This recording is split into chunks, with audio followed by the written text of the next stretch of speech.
I think the discussion of the morning is appropriate to this season of the year. For while it is not essentially a devotional talk, it, I think, gives us some new dimensions and new recognitions of values in the descent of the Christian tradition. And in order to summarize the situation, we'll make an outline of the problems involved, but it is impossible in the time available to study the matter in depth. All we can do is mention a few of the outstanding circumstances. Up to the beginning of the 4th century, the Christian faith was very largely distributed in rural districts, in desert regions, and the churches and communions were isolated from each other. Most of the members of these groups were illiterate, and there was no actual organization or integration of what might be termed the basic doctrine. As 300 years nearly had passed, the isolated regions had developed not only their own peculiar viewpoints, but had already passed through several generations of conformity. The opinions of certain leading minds in these areas became orthodox and were perpetuated generation after generation. But in the different areas, these doctrines were not identical, and in many cases not even similar. Each had its own interpretations, each had a combination of tradition and, we might say, romanticism, and the situation drifted along like this until an important occurrence took place, which was to change the whole shape of Christendom. In Alexandria in Egypt, which incidentally was the seat of the first seminary for the instruction of Christian priests, in Alexandria there was a very pious man by the name of Arius. This man differed from the prevailing doctrine of the Alexandrian synods. He decided that he could not conform with the teachings of the presiding bishop of Alexandria, whose name, incidentally, was Alexander. The bishop and Arius got into very serious conflict, and time went on, and there was considerable partisanism. Some of the bishops agreed with Arius, and this caused further consternation and discomfort to the presiding patriarch bishop. So, finally, he called a synod in Alexandria, in which about 100 bishops and other leaders of the communities gathered and officially excommunicated Arius. The debate was largely concerning the essential nature of Christ. The problem was that Arius believed that Christ was a spirit that overshadowed and entered into the life or body of Jesus at the baptism. Alexander took an entirely different point of view and declared that in Jesus Christ, God himself as a person, personally incarnated. Well, it was an abstract problem and was one of many that have arisen in the descent of the faith. But in any event, Arius was excommunicated, anathematized, declared to be a heretic and a traitor, and an incarnation of the Antichrist. This might have been all right in a sense, as far as Alexander was concerned, but he had made one serious mistake. He had brought a very major controversy into public consideration. The story went all through the various Christian communities and seems to have inspired a series of other schismatic groups rising up with their own interpretations of these difficult subjects. Gradually, the Roman Empire became involved in a major dispute which threatened to break out into physical violence. In 313 A.D., the Roman Emperor, Constantine the Great, had issued an edict to protect the Christians. There was to be freedom of belief within his domains. This was all right until this particular problem arose, and it looked as though the Christian community was going to be involved in a civil war, persecution, and other difficulties.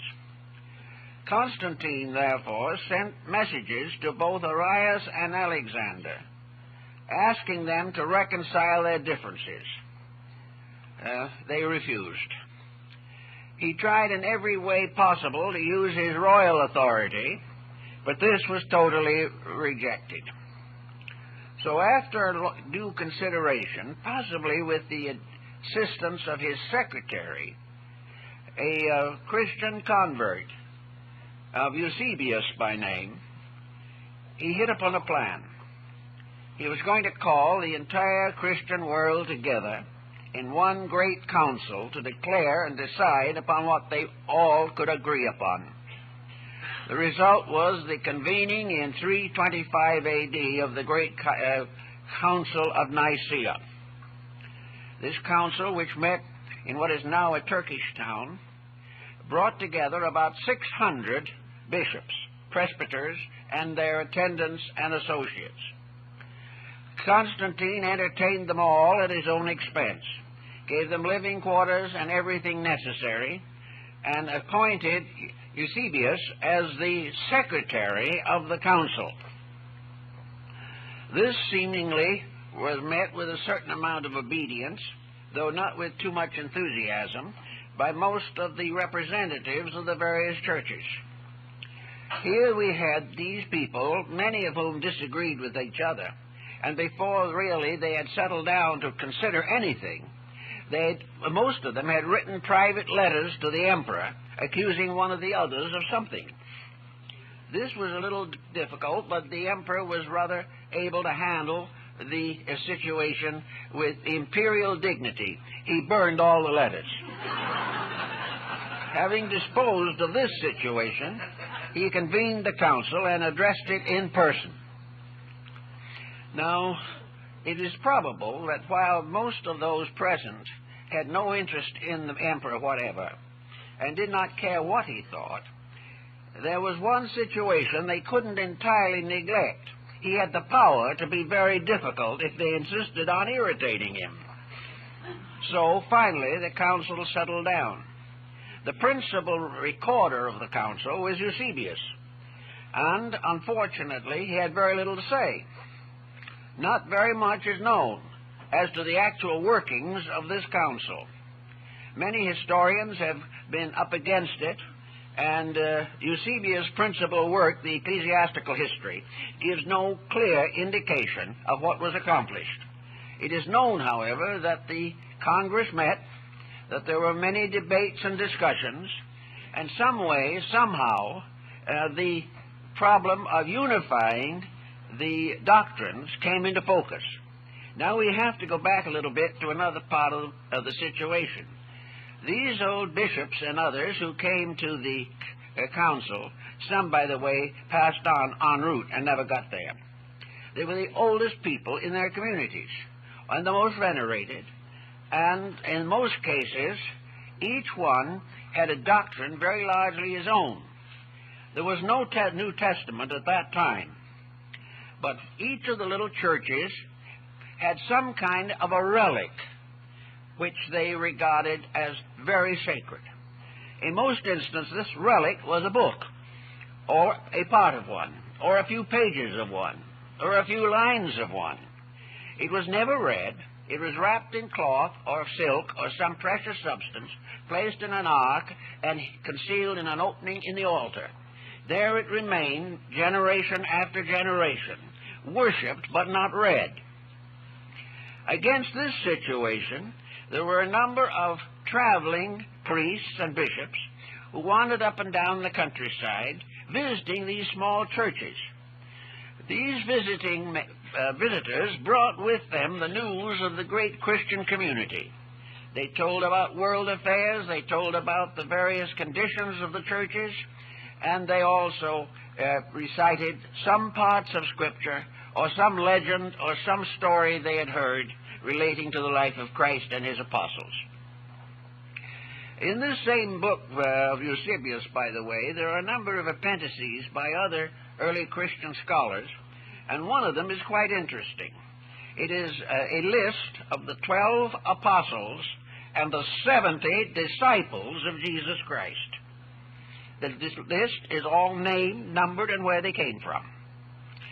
And we know that the 70 has always been very important. But it is not noticed, at first at least, that it occurs in the numbering of the apostles and disciples. In any event now, these various prelates in their little local communities brought with them, at the imperial request, these fragments of sacred writings which had belonged to them, or transcripts thereof. In some cases it is believed that the message was brought orally by the representative, who may not have been able to make a transcript. But in any event, all of these ideas were put together, and then all of the various records, everything that was brought to Nicaea relating to Gospels and to sacred writings, were put together to be considered for the compiling of a Bible. Now, this again is not clear in Eusebius. No one knows how this selection was made, but it was a rather arbitrary one, and certain works were included and certain works were excluded by apparently a system of voting. In any event, at the end of it, these sacred writings were divided into two stacks: those that were most generally accepted and voted as affirmatively divinely inspired, those of doubtful origin or rejected works, which were put to the other side. After the decisions had been made, and what we know now as the New Testament had been decided upon, the question is, what happened to the other books? This is a very moot question. Some feel that in all probability they were destroyed. Eusebius, however, does not say they were destroyed.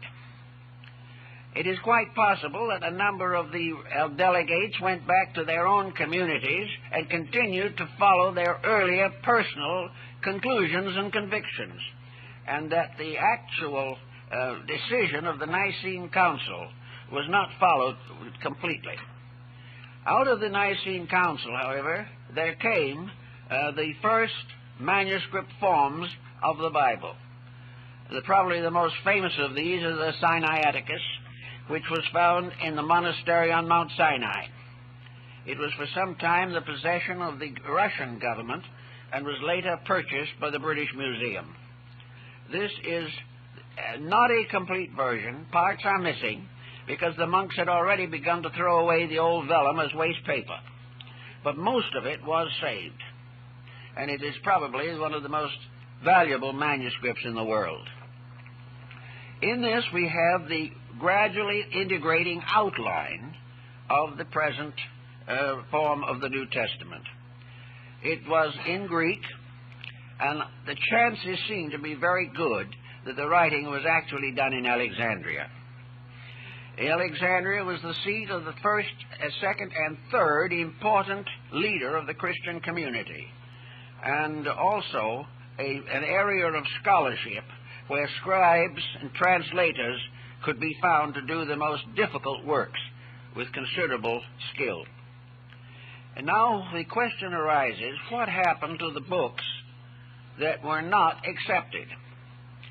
Were they rejected because truly and obviously they were not inspired? Were they rejected by uncertain votes? There is a report that some were partly accepted and partly rejected, and that in some instances those accepted only got in by one vote. But the fact remains, what happened to the ones that didn't get in at all? It has been believed that these have to be classified under two general headings. The first is the heading in which surviving works are known. About 30 of the Christian apocryphal and apocalyptical writings are extant. There are a number of fragments also that have been recently discovered. To add to these, perhaps the most important of all sources are the ones referred to by the early fathers prior to the Nicene Council, but never found. They are a number of quotations attributed to Christ and his apostles from Gospels that have never been rediscovered. It is not likely that the early church fathers fabricated these lines or these sections or these statements, but whatever happened, perhaps their sources were destroyed after the Council of Nicaea. In any event, there is probably a considerable group of sacred Christian writings that exist only as names and short quotations in the writings of other church fathers. Some were particularly well informed in this particular area and quoted many writers whom we do not know today. The next problem would be to try to determine the fate of those which did survive in some way. And here we have what we call the Christian Apocrypha.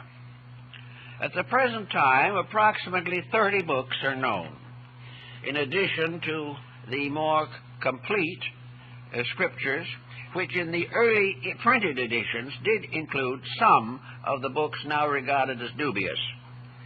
There is also an Old Testament Apocrypha, which we won't be able to touch on today, but part of it, especially the book of Maccabees, was continued in the Old Testament beyond the time of the King James Version. Luther rejected the Apocalypse of John completely, and there's been controversy over many of these books. Actually, in addition to the Apocrypha as we know, there are a number of volumes, and some of the early fathers included among the Christian documents the writings of Valentinus and Basilides, the Gnostics of Alexandria. They were quite justified in doing so, and the recent discovery of the Gnostic library proves that as early as the 4th century, which is the time under consideration, these Gnostic books had many references to the life of Christ, to the ministry, and in the case of the Pista Sophia, which is certainly of the 3rd to 4th century, there is a detailed section devoted to the instruction given by Jesus to Mary of Magdala. Therefore, many of the Gnostic writings, both the Christian Gnosis and the Jewish Gnosis, do overlap and do definitely have references to the life of Jesus and his teachings.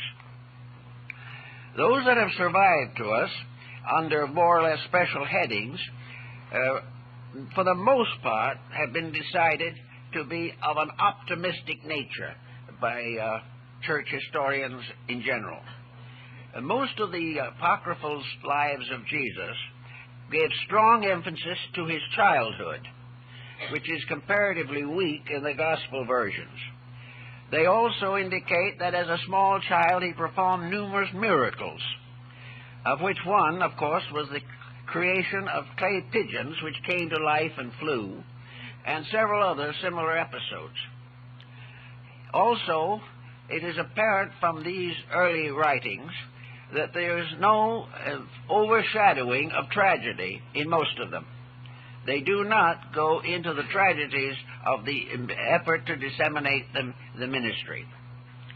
Among the most interesting probabilities in connection with the apocryphal writing is to consider whether they formed a tone or an underlying quality which the Orthodox theologians were afraid of. And this is perhaps best noted in the Gospel of Nicodemus, which is very interesting and does include the death of Jesus and the descent into the underworld and the harrowing of hell, in which he went down. And the discussions between the evil spirits of hell and the Messiah are very curious. But one of the most interesting is that the spirits of evil, speaking of sinners in their domains after death, so that they would be punished until it was time for them to be reborn again into the material world. This probably cost Nicodemus inclusion in the Scriptures, because the Orthodox community was too severe on these particular points. There are many other similar interesting episodes, and some very controversial ones. One of the most interesting and stimulating groups consists of the letters of Paul and to Paul in relation to Seneca. According to one of the apocryphals, Seneca, a Roman philosopher of considerable esteem, wrote many letters to Paul, the apostle, and in turn he wrote to Seneca. The tone of the apocryphal book is to the effect that Seneca, if not a convert, was very sympathetic to the Christian cause. And there was considerable discussion of fine points of theology. But for the most part, the letters were of a kind of general, kindly, and constructive attitude throughout the story. Another interesting group of material deals with the life of Pilate after the crucifixion of Christ. According to this particular little apocryphal section, he was returned to Rome, where he was made accountable to the emperor for his conduct. He took with him the seamless coat of Jesus, and whenever he was called into the presence of the emperor, he wore this coat. And while he wore this coat, the emperor could not convict him. So the emperor made arrangements for the coat to be taken away at a certain time. Then Pilate was convicted and executed for his bad judgment in connection with the death of Jesus. This becomes the basis of quite an elaborate structure in one of the apocryphal sections. We also have, of course, a number of the apocryphal books traced directly to the other disciples besides the evangelists. In other words, that St. Andrew contributed. Barnabas, who was with Paul for a long time, did the book that by his name among the Apocrypha. And the books of Hermas are very interesting and important. The Proevangelium of the Pseudo-Matthew. Many of these works are probably worthy of inclusion in the present scriptural collection. However, if we study them very carefully, we are forced to admit that they do not add a great deal of specialized information. There is a legendary quality about many of them. They, however, nearly always are in conformity with the four Gospels and the Pauline epistles. They represent various extensions or amplifications of some of the ideas in the accepted canon. So we don't find anything that is going to finally solve any major controversy concerning the life of Christ. But we do find abundant evidence to support the major historical events related in the Gospels. We also find that there seems to be an effort, or was an effort, to depreciate mysticism, and a major, at least oblique, attack on the Egyptian Neoplatonism. The philosophy side of the Christian doctrine, as it gradually developed through Aquinas and St. Augustine, does not have much bearing in the apocryphal works. They are purely devotional and would appear to be based upon each other into a large degree. They are, however, very interesting and quite important in their contributions to our general knowledge. I think one point that was made by Constantine, it should be of great interest today. Constantine was by no means an extraordinarily noble character. Constantine was probably interested in Christianity primarily as a means of supporting his control of the empire. He was not a particularly virtuous man. In fact, he was either convicted or accused of a great many rather despicable acts. he was not able to be initiated into the Eleusinian mysteries in his own country because of his bad reputation. But Constantine did have one very interesting remark to make, and it was in about 320 that he made it. And it was a remark that I think is of still a great importance. He said, "Why does this new religion place so much emphasis upon theology and breaks itself into splinters due to its theological differences, when it was evidently intended by the founder, as found in the four Gospels, to improve the moral life of man, to increase his spiritual insight, and to advance the cause of universal brotherhood without consideration for various sectarian differences?" Now, coming from a man who was not baptized practically until his deathbed, this is a very interesting thought. And it seems as though we can take that thought and precipitate it into the history of the Western religions and find how many times antagonism, suffering have been caused by theological differences. Differences which had little or nothing to do with the daily life of a good Christian. So in this time, perhaps, in these difficult days that we are in at the moment, it would be wise for us to recognize what Constantine saw, and several other things that perhaps were shown to him clearly by Eusebius, who was, of course, also responsible for the Nicene Creed, the creed of his own church, little church, which was finally imposed upon all of Christendom.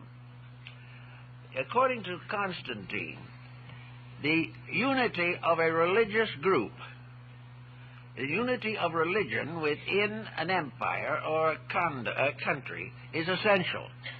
The presence of a religion in a country is absolutely necessary. Now, regardless of how we may view him, he was a practical man. He said, when religion is debased, the government of a nation becomes impossible. That as long as people are divided concerning their belief in God, they are also going to be divided in everything else. Now, these thoughts probably come essentially from Eusebius, who was the mouth for Constantine on his religious matters. But Constantine agreed with them, justified them, and promulgated them, and insisted upon them. He could look back upon the Roman period in which the Christians were thrown to the lions in the arena. He had already, long before this, declared religious tolerance throughout the empire. Now he saw that this religious tolerance was permitting individuals to variously distort religion to the advancement of their own conclusions. Constantine, not being a philosopher, not being essentially a mystic, probably had very little insight into the deeper and more subtle values of spiritual conviction. But he did see the effect of various religious mistakes upon the secular life of humanity. And those who came after him recognize his importance in the great council which he convened, but have paid very little attention to his thoughts about what religion was to be in the life of mankind. It's all summed up in his one major overthought. They needed Christianity in the Roman Empire to hold it together, and all the rest was an expansion of this concept. Now, it is also true that there had already been a considerable amount of conflict, misery, and suffering caused by religious differences within the boundaries of the empire. So what Constantine was anxious to have accomplished was that there be a uniformity of belief, that the Christians were to get together and decide what they believed for once and for all, and having decided it, lived it. This was the important consideration. So the Nicene Council had its part to play. But at the best as we know it, from the records of this, which are, as I say, very meager, there is very little indication that the various delegates went back and fulfilled the expectations or hopes of Constantine. They went back to nurse their wounds and bruises, and had a position very similar to that of a politician today who finds that his constituency no longer agrees with him. They were in this kind of a situation. For 250 years, some of these little churches had followed their own beliefs. 4 or 5 generations of leaders had believed those very same things. The present incumbent believed these very things, but he was supposed to go back to his congregation and say he was wrong. Well, this is hard to do. Politically, it's almost impossible. If you have made a mistake, you defend it at all costs in order to save your own reputation. And this happened in a good many cases. But all in all, there was an improvement. There was a general recognition of the 4 Gospels, and although by the end of the 4th century A.D. there probably were not a dozen copies of them in existence, the influence and implications of them through the more advanced clergy was being felt completely throughout the empire. It was a time in which what we know as the beginnings of formal Christianity, and we then moved from the ante-Nicene period to the post-Nicene fathers, who began to expand. The ante-Nicene, those before the Council of Nicaea, were, might we say, apologists. They were trying to get along with a non-Christian environment. They were therefore, as in the case of Clement of Alexandria and Origen, forced to make certain compromises. They couldn't really come out and call everybody else wrong. So they were careful to try not to offend everybody. But after the Nicene Council, the apologists faded away, and the propagandists moved in with everything they had, and insisted upon this uniformity and conformity of belief. Now, if it is true, as which it looks as though it was, that from the very beginning there was also a stream of mysticism, which perhaps, if we can hazard the thought, was carried along largely by the so-called rejected books. With most of the books no longer in existence, we do not know the full details, but the limited quotations, the small fragments that have come down to us in the writings of the Church Fathers, who were able probably to trace the originals, would indicate that there was a definite mystical content coming into the Christian faith at a comparatively early date. The apocryphal books, particularly those dealing with the life of Christ, also indicate a greater use of miracles, many wonderful happenings that have never gotten into the Orthodox Gospels, strange circumstances, natural phenomena, and all kinds of mysterious, mystical, almost magical elements. And it is probably because of these inclusions that many of the books were rejected for nonconformity. But even though this conformity was not acceptable, there is no doubt in the world that by the 4th century, Christian mysticism was reasonably firmly established.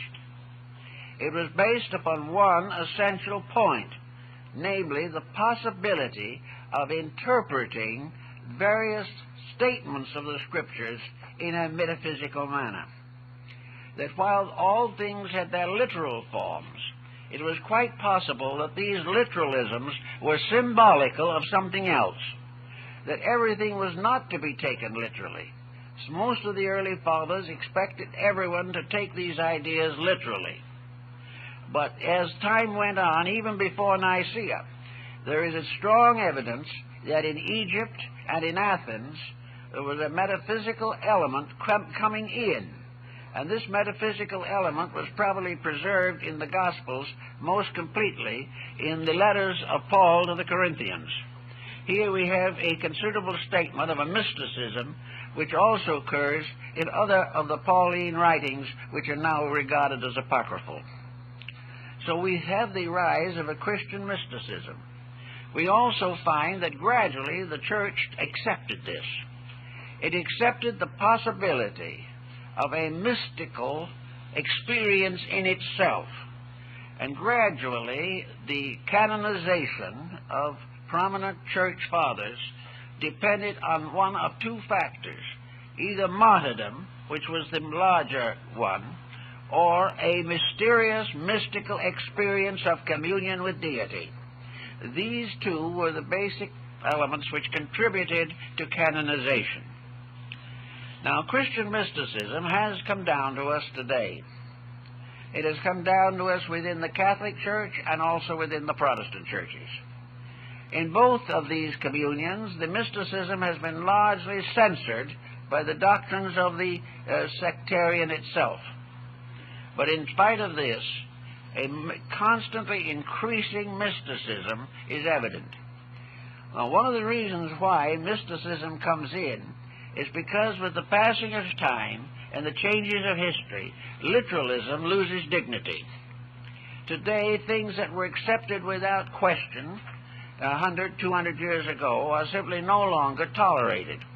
Interpretations that are completely literal have run against scientific, philosophical, and theological objections. So we have a tendency, which began at the very early time, to interpret all of the essential principles of religion in a mystical manner. This is also justified by the actual words of Christ himself. For he tells it on one occasion that if they destroy the temple, he will rebuild it in 3 days. And someone said he means the temple of his own body.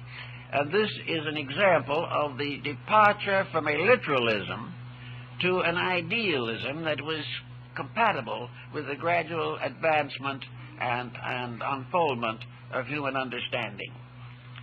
We also find that throughout the apocryphal books, there are to be found a number of apocalyptical experiences of beings lifted up into communion with deity. The only one of these books that survived in the Holy Scriptures, the Apocalypse attributed to John. But there was one by Peter, there was one by Paul, there were several others by other disciples, and some by early church fathers. These experiences seem to be an effort to recognize the spirituality of the universe. In the days of the Egyptians and the Greeks, the idea of a physical universe with nothing but a physical foundation was unthinkable. And even the fathers of astronomy, Ptolemy of Alexandria, for example, recognized the idea that the physical universe was the shadow of a spiritual world.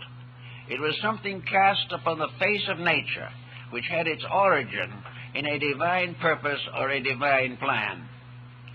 So the most of the apocalyptical visions found in the apostles and in the commentaries and the apocryphal works were based upon a system or concept of astronomy which had developed in Greece and Egypt and in Chaldea. We also realize that the apocalypse is very similar in its structure to the Muslim vision of the ascent of Muhammad into heaven. The idea is found also in the Kabbalah and in the early mysticism of the Jewish Kabbalists. In any event, the whole concept was, in all of these works, that the universe was a spiritual reality, that the physical forms that it existed were symbols, evidences of something greater than themselves. The point of view that the universe was created out of nothing was held for a time by the early church, but gradually relaxed away, because it was simply not possible to assume that something comes from nothing. But in any event, the main theme of the situation was represented by John in the Apocalypse, is that life is a spiritual mystery, that religion is the recognition of the reality of things unseen, that man himself is a spiritual factor moving through a spiritual world, but this truth is obscured by the restrictions of his own sensory perceptions. Therefore, the early communion had to believe and affirm, as is represented on the ceiling of the Sistine Chapel in Rome, that the divine power fashioning things, creating things, was in truth a deity, not merely a law, not merely a mechanics going on forever through time and space, that there was a divine mind and a divine consciousness and a divine soul behind the mystery of existence, and that the manifestation of this divinity was particularly summarized in the ministry of Jesus Christ. So that the apocalyptical books all have this flavor, but do not fully mature it. One of the reasons why they did not mature it was because to do so, they would have been required to accept certain non-Christian principles, already well known and in circulation in the areas. So it was best not to go into detail on this, but to maintain the simple fact, undeniable and irrefutable, that the universe is essentially a spiritual reality. Most of the apocalyptical writings assume this. The Apocrypha intimate it, and they also intimate in various ways the importance of the individual's acceptances of certain truths. I think we may also say that the apocryphal books contain a number of allegories like the accepted volumes, which require interpretation to even make reasonable sense. They are parables, they are symbols, they are myths, legends, all of which, however, are founded in the spiritual fact of man's existence in a divine plan. Now today there's another kind of controversy that has arisen, which is no longer relating either to the accepted Gospels or the possibility of enlargement through apocryphal means. The head-on collision today is between what we might term materialism and idealism. The non-believers of antiquity were regarded as heretics. The non-believers of today pride themselves that they are scientific intellectualists. They believe what they believe, just as all these little priests and bishops back in the 3rd century and 4th century believed what they believed.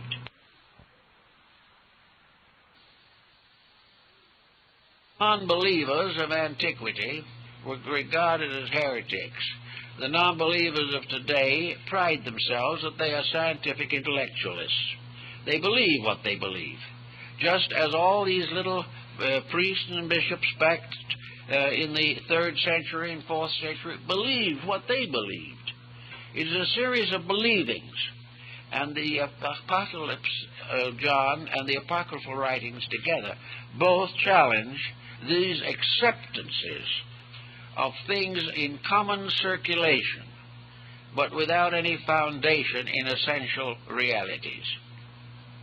Even in the times of Origen and St. Athanasius, there was a certain misgiving about the acceptances of the past in its orthodox form, that because something had always been believed did not make it infallible. It was only infallible if it was true, and it was very difficult to prove or justify some of the prevailing beliefs which were holding control of public minds even in the 3rd and 4th century. Today we have another head-on problem, but we have not yet developed a Constantine to handle it. And this problem is simply that a world divided between belief and unbelief is in a very serious condition, because it provides the grounds for all kinds of fanaticism, terrorism, and disillusionment in every area of life. Constantine liked to believe, and more or less affirmed the fact, that these differences are simply relatively unimportant, that the only things that are important are the unities, the things which are generally accepted. Constanza, the daughter of Constantine, finally convinced Arius to come into some kind of a compromise decision with Alexander. And perhaps it was her charm, or perhaps it was her piety, for she was a Christian, that finally an arrangement of arbitration was achieved. But in this arbitration it was never consummated, because Arius died in Constantinople while on his way to be restored to his official dignities. This was the end of the one heresy, but it was the parent of many heresies that go on all the way through, not only the Christian faith, but most of the religions of the world. Every religion has had a council at somewhere along the line to try to straighten out its problems. And these problems are all based upon the lack of evidence that is generally acceptable concerning divine matters. To find an agreement between persons of different convictions, different ages, different races, different nations, these differences, how to reconcile them? Well, there's only one way that we have found up to date now in connection with this type of problem, and that is tolerance.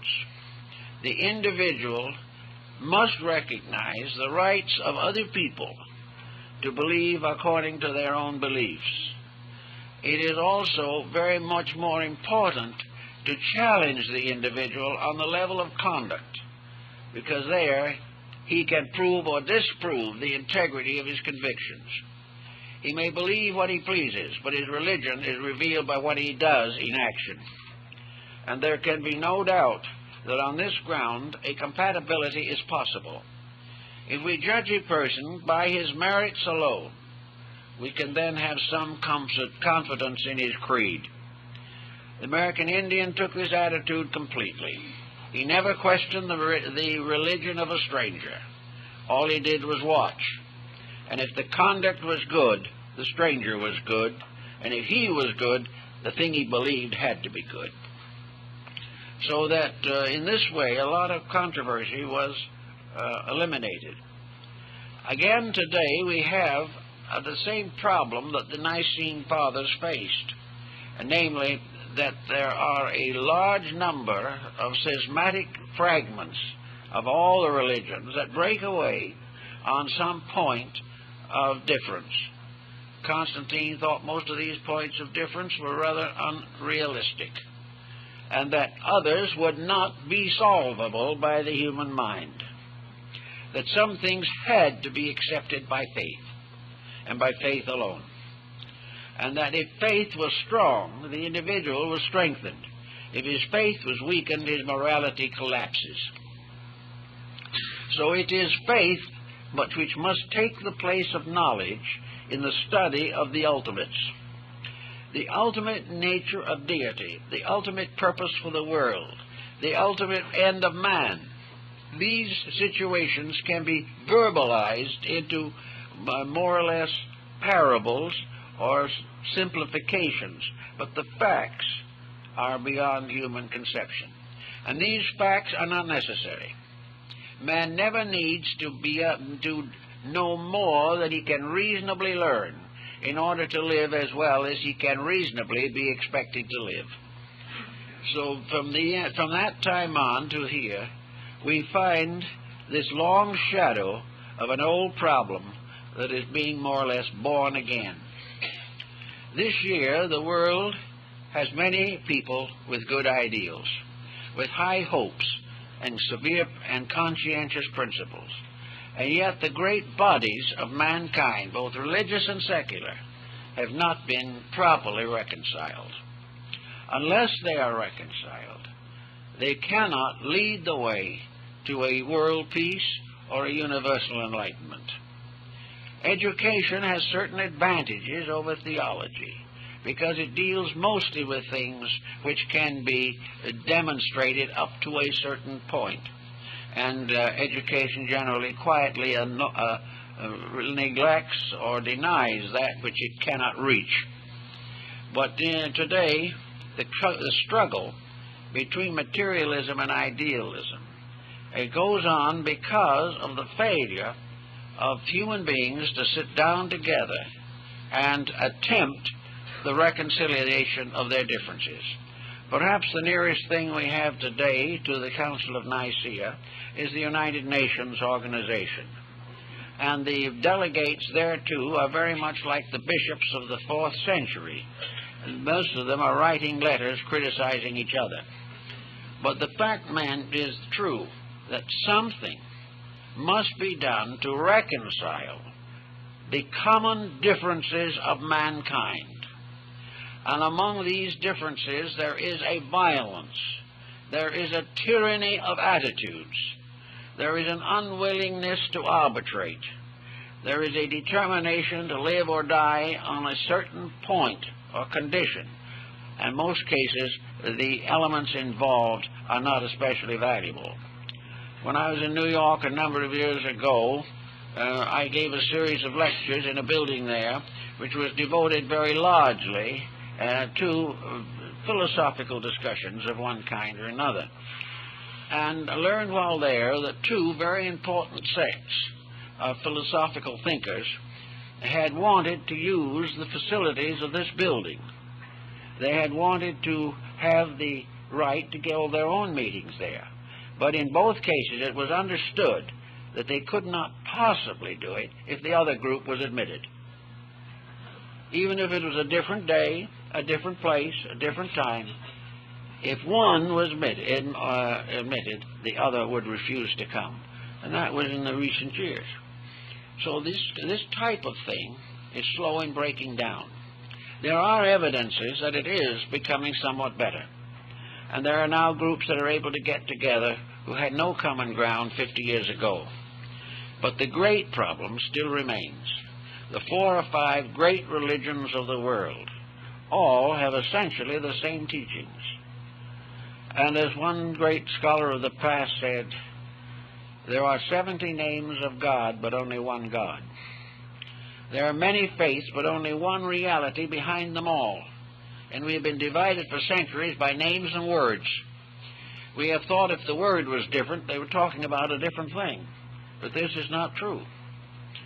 The one great thing that we have to learn is the divine law governing life. And we have to learn to get together and serve that law together and in cooperative relationships.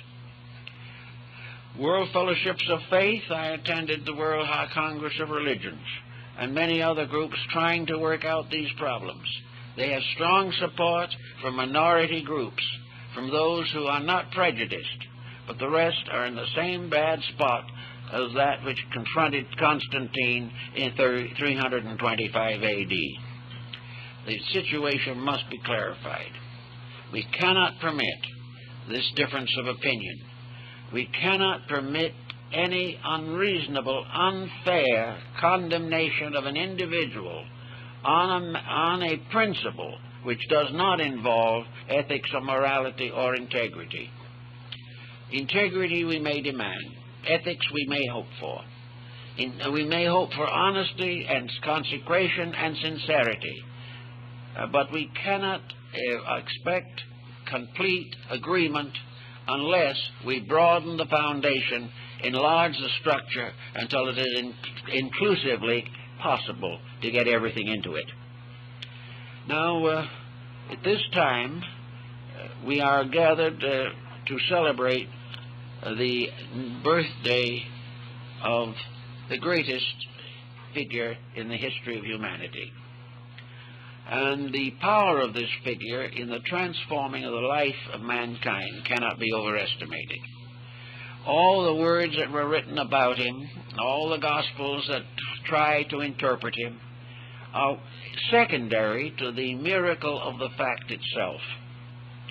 We found finally a voice that was the loudest voice that the world has ever heard, a voice which is still strong enough to control the religious life or influence the religious life of over half of the human race.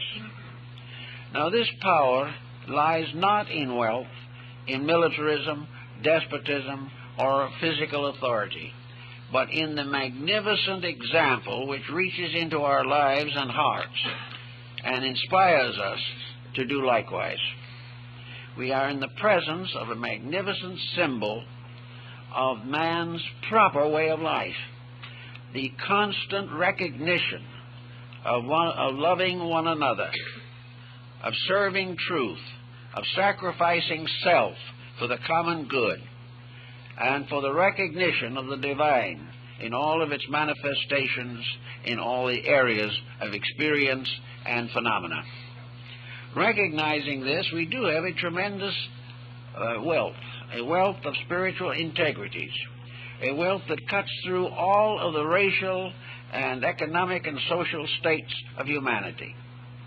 We have many groups in the Christian communion from other nations, other races, from far places, and every phase of human culture has been influenced. So therefore, we need now perhaps to learn the lesson of the Council of Nicaea, to learn the lesson of finding a way to codify the entire concept of man's life. Several efforts have been made to write a religious book, a universal religious book. My old friend Dr. Riley tried to do it. He called it a Bible of the World, in which the best sections of all sacred books are brought together. This was a very noble experiment. Many profited by it, but it was not strong enough to move the situation in the direction that it has to go. The constant effort of these different beliefs to dominate each other is not consistent with the future well-being of humanity.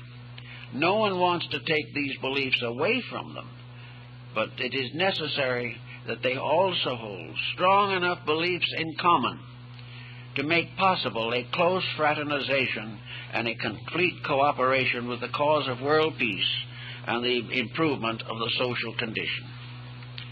This goes back again to the mystical aspects of the early church, as found perhaps best in Neoplatonism and in the doctrines of the Gnosis of Valentinus and Basilides. These recognized a great chemistry, a kind of alchemy, and the alchemists had it. That was the transformation of human nature.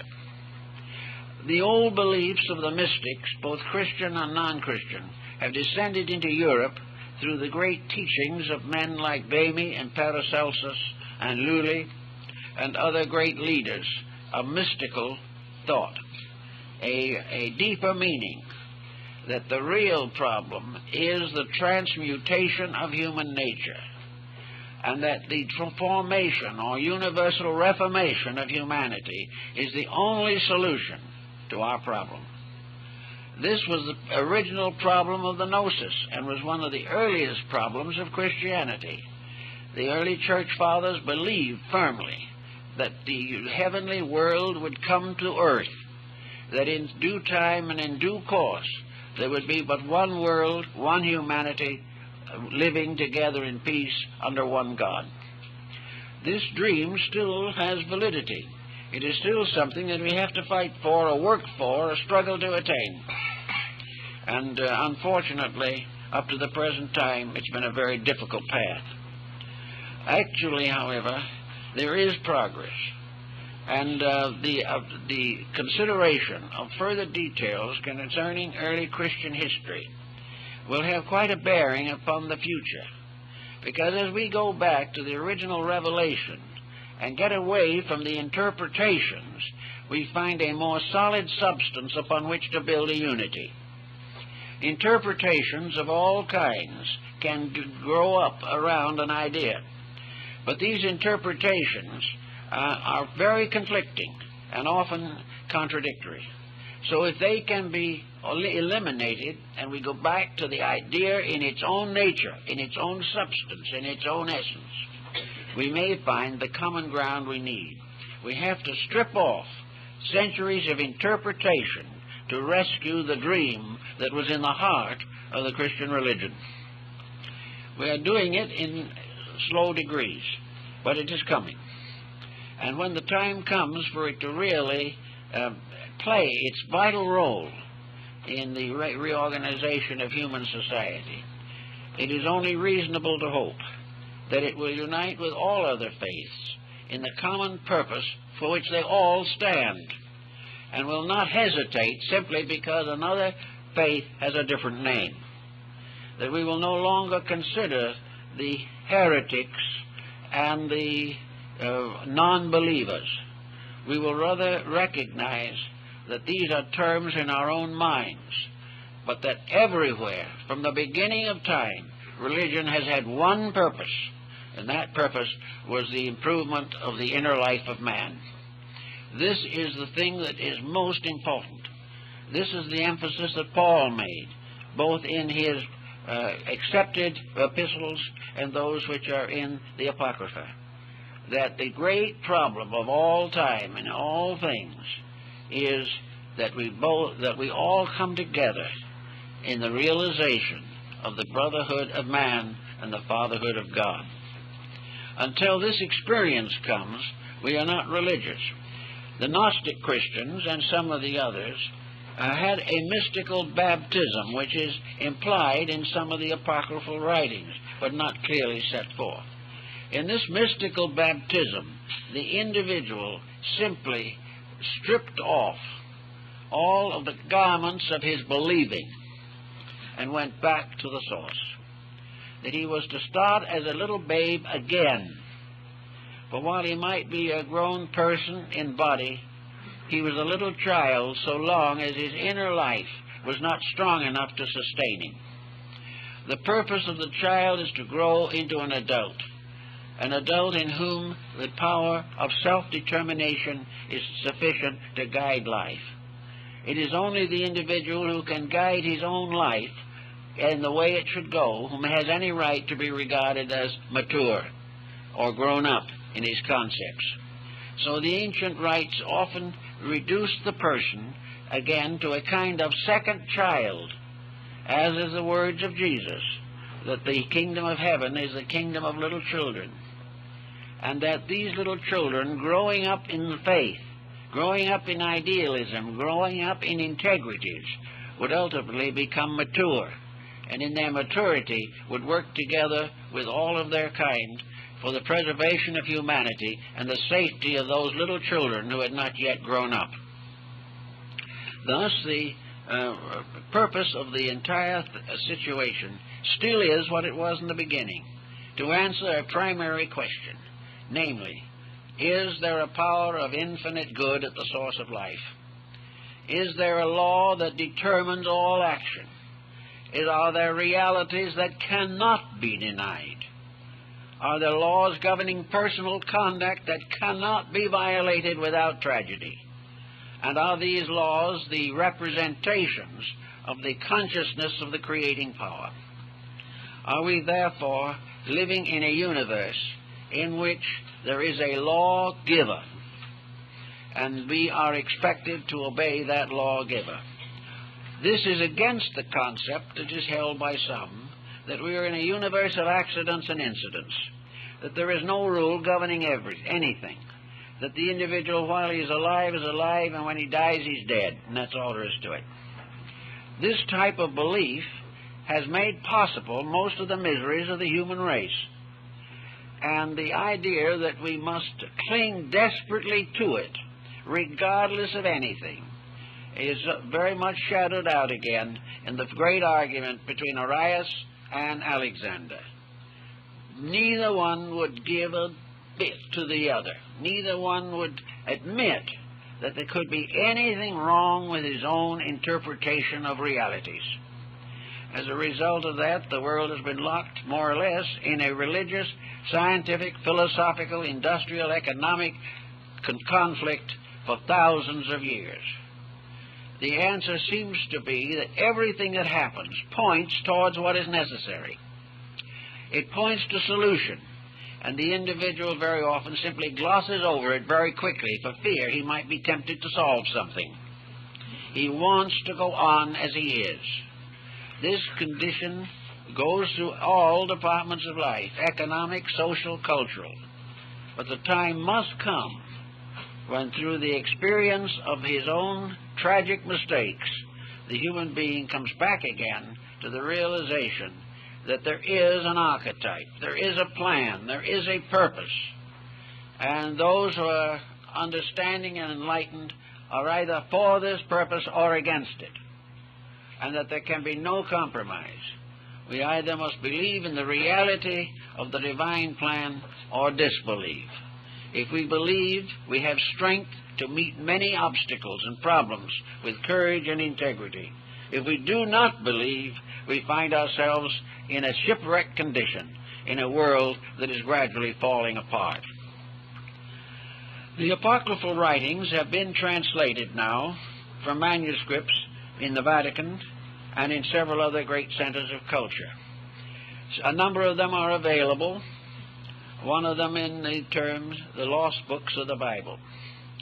They are suitable to be read and considered. They do not contain a vast amount of new information. For the large part, they are examples of intensification or elucidation of material already in the Gospels. But they strive to fill in breaks and points which are not clearly defined. They seek to answer certain natural questions that arise from the accepted books themselves. There is not as great a sublimity in them as there is in some of the recorded Gospels, but they do represent a striving after righteousness. They try to tell, sometimes almost like little children's fairy tales, things about Jesus and things about the lives of the apostles that make these apostles and persons more available to us in their simple friendships and in their ordinary actions and conditions. There we have, of course, a considerable discussion of the life of the Virgin. The Gospel of the life of the Virgin carries through from the Old Testament and through practically everything that we find in the New Testament regarding the genealogy of Jesus. We also have all kinds of little additional things thrown in to vitalize and make more interesting these classical accounts. And there's no doubt that many of these books would be a considerable inspiration to the average person. That they do indicate also that early there was a greater literature. But this greater literature, particularly in its more profound parts, is not present in the Apocrypha. The Apocrypha is a kind of commentary on the Gospels in substance, and with certain emendations, but with a slightly mystical flavor, a more miraculous approach, a reality of things that would be generally regarded today as magic or something of this nature. But the various divine personalities or worshippers or bishops are given powers and circumstances, and these in turn contributed to the Golden Legend, the first great book of Christian, we might say, mythology. Vortigern, in his Golden Legend, gives the lives of saints, the lives of martyrs.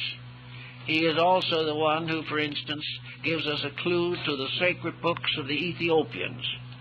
For there is another group of Apocrypha that we haven't considered at all, and that is books that arose in distant communions where the faith has remained unchanged for nearly 20 centuries. The Coptic Christianity of North Africa has its own commentaries, its own messengers, its own teachers and heroes, but it is still dominated by the Christian Gospels.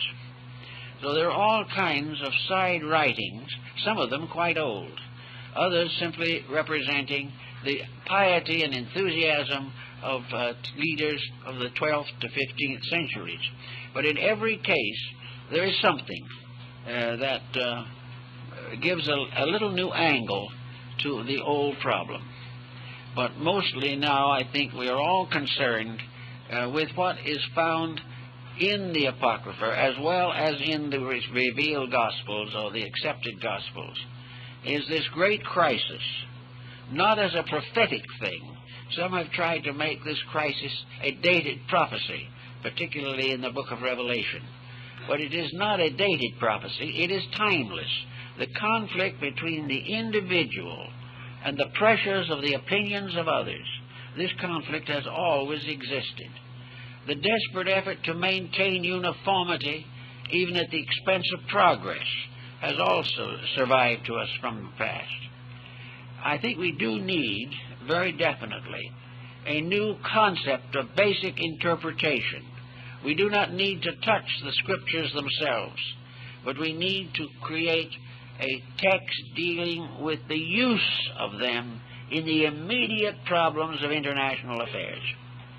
We need to help people in this world to recognize that they shouldn't drive a car under the influence of alcohol, that they should take care of their children properly, that they should produce entertainment that is fit to see, and that always the man is responsible to a divine law and a divine purpose. But he will not serve that purpose or that law unless he believes in it. And in lacking belief, he must live with the consequences of his disbelief, and this consequence is very serious. So as then, so now, for nearly 1,800 years, the Christian authority has been diminished by feudalism. It has been damaged by conflict within itself, conflicts that have never really been solved. Some of them partly arbitrated so that people can get along in the same community without actually warring over it. But still, in the lives of many people, their own peculiar creed is true, and all others are untrue. As long as this remains as it is, the munition makers will have a busy day. As long as we permit differences in our personal convictions to destroy friendships, break up homes, and damage characters, we cannot blame others for the difficulties that follow. We are now very much in need of what Constantine recognized so long ago. We need of getting together all of those of good spirit and letting their power be available to that more legitimate leadership, which might in turn finally solve the present problem. In other words, if the leaders believe in the people and the people believe in their leaders, things will go better. But the only way this can be accomplished is if the people and the leaders both believe in principles and believe in the integrities and values of life upon which civilization must stand.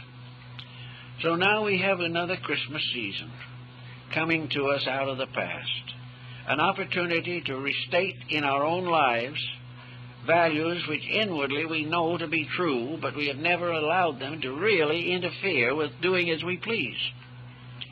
The time has come, I think, to think of Christmas more as a rededication, a recognition of an eternal value, a value which we can reject and perish or accept and live. That the teachings that are essential were not essentially given to the world by only one teacher. Honesty is a world conviction. Kindness is a world conviction. Buddhism is waiting for the Lord Maitreya, whose name means kindness. And kindness is to be the coming Savior of mankind. Whether we call it the Lord Maitreya or the Messiah, it remains the same thing. For it is the quality, the principle, and the energy which the Word symbolizes that doeth the works. It is not the Word. So everywhere we are waiting for world peace, world understanding, world cooperation. We are seeking to feed the hungry and fulfill all of those requirements which Jesus bestowed upon his apostles. And in order to do these things, we must begin to think in terms of solution and realize that while this may be a little difficult, while we may find it hard to give up some of our pet notions or to share our goods with the unfortunate, that in the long run it is the virtue of the truly religious person to work constantly against the selfishness in himself and to gradually recover from the blind spot which he has permitted to develop, in which he is able to live his daily life without consideration for the spiritual importance of the things that happen. The happenings of daily life are symbols of the quality of human attainment. And where the happening comes to sorrow, it means there's something wrong in the conduct of the person. A sorrowful, weeping world is a world that has departed from principles. It can only come back to those principles and survive. Therefore, at Christmas, we are constantly reminded of an eternal mystery, the mystery of the love of deity manifesting upon all planes of existence. And this so happens that if the love of deity is with us, our love should be with deity, with doing the works, so that in a little way at least, we are all bishops. We are all members of a kind of world clergy in which our dedication is primarily to the works of righteousness. If these thoughts can be strong in our hearts and minds at this time during the Christmas season, I think we will be more serious. We will still enjoy the good, but let us remember that when we give presents, in a sense these presents are intended to represent rewards. The little boy who is naughty is not supposed to get a Christmas present. The grown man who is naughty is not expected or not able to claim a happy life, the respect and love of his friends and family. We are rewarded by the mysterious gifts of grace that react from our own conduct. And each individual who lives a little nearer to the truth will find in himself that he is a little nearer to peace, security, happiness, and world unity. These are the things that we must give consideration to, especially this year. For we see now that, as never before perhaps, the dangers of selfishness and materialism. They simply will not operate. And unless we are able to do a little better with the subject, we are going to drift along to one tragedy after another.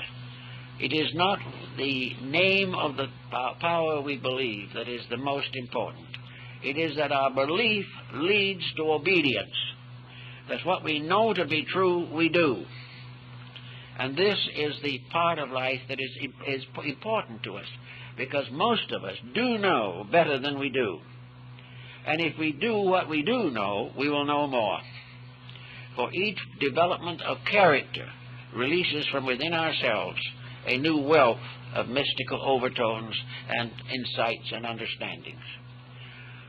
So we'd like to wish for all of you this year a new dedication to the great principles of truth, new friendship, the ability to say more and more that there is no belief in the world that you are going to criticize, that you're going to do everything possible to help everyone live his beliefs in terms of the one truth behind them all, and that if we will overlook appearances and stay with principles, we can accomplish something for nearly everyone who comes into our lives.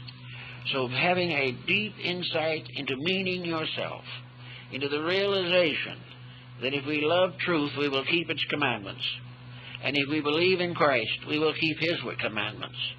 If we will kind of make this a living, firm establishment within ourselves, we'll have a better new year, and the whole world will be better. For there is not one single good deed committed by one person that does not contribute to the final perfection of the human race. So with these thoughts, our blessings are with you for this holy season.